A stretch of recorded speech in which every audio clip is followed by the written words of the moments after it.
నుండు అనేసి మోషేని పక్కన పెట్టి చేస్తే అక్కడ ఏమైంది? కిబ్రోతు హతావా అయింది. కిబ్రోతు హతావా అంటే ఏంటి? దురాశ. దురాశతో మనం ఏది అడిగినా కానీ అది పతనానికే దారి తీస్తుంది. దురాశతో మనం ఏది అడిగినా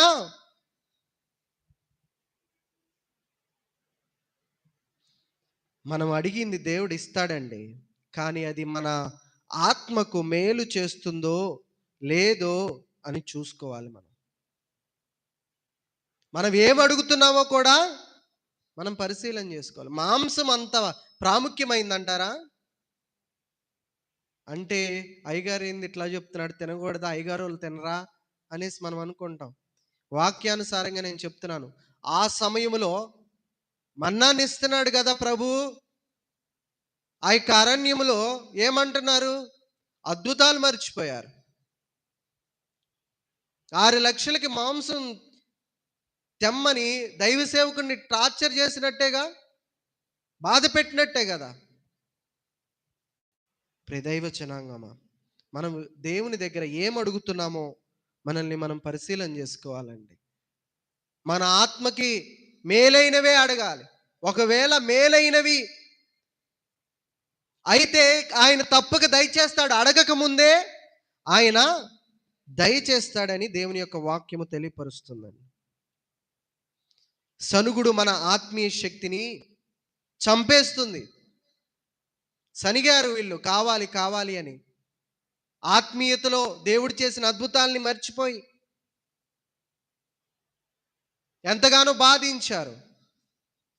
వాళ్ళనే చంపేసింది. ఆ సనుగుడు ప్రతి ఒక్కరిని హరిస్తుంది, అంటే చంపేస్తుంది. కానీ స్తుతి మనకి బలాన్ని ఇస్తుంది. స్తుతి చేయాలి. మనకి లేని దాని గురించి సనగడం కంటే ఉన్న దాని కోసం దేవునికి కృతజ్ఞతాస్తుతులు చెప్తే, ప్రభువే లేని వాటినెల్లా ఒకవేళ అవి మేలైనవి ప్రభు మనకి దాచిపెడితే గొప్పగా వాటిని ఇస్తాడండి. అది మనము పరిశీలన చేసుకోవాలని దేవుని యొక్క వాక్యము తెలియపరుస్తుంది. ఏ రీతిగా మనము ఉన్నాము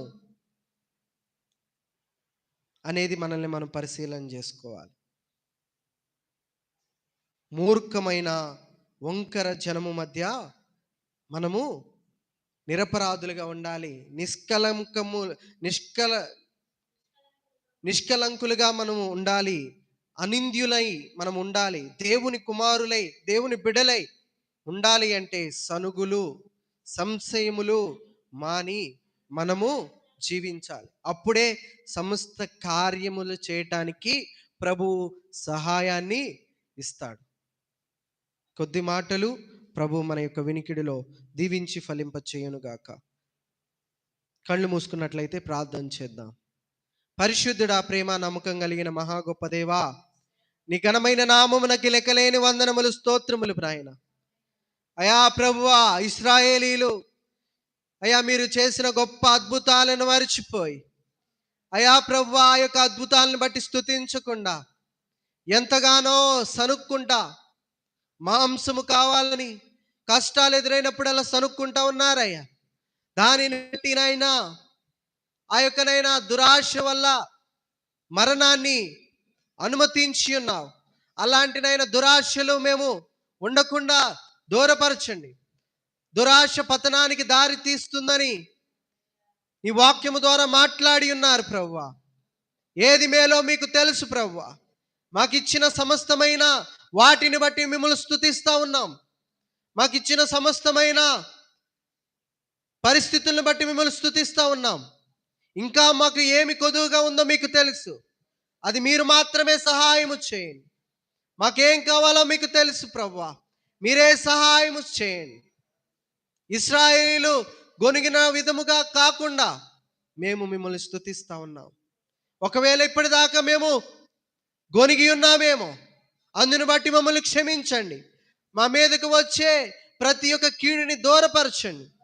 మేలైన వాటిని మాకు సహాయము చేయమని యేసయ్య అతి పరిశుద్ధ నామములో మిక్కిలి అతి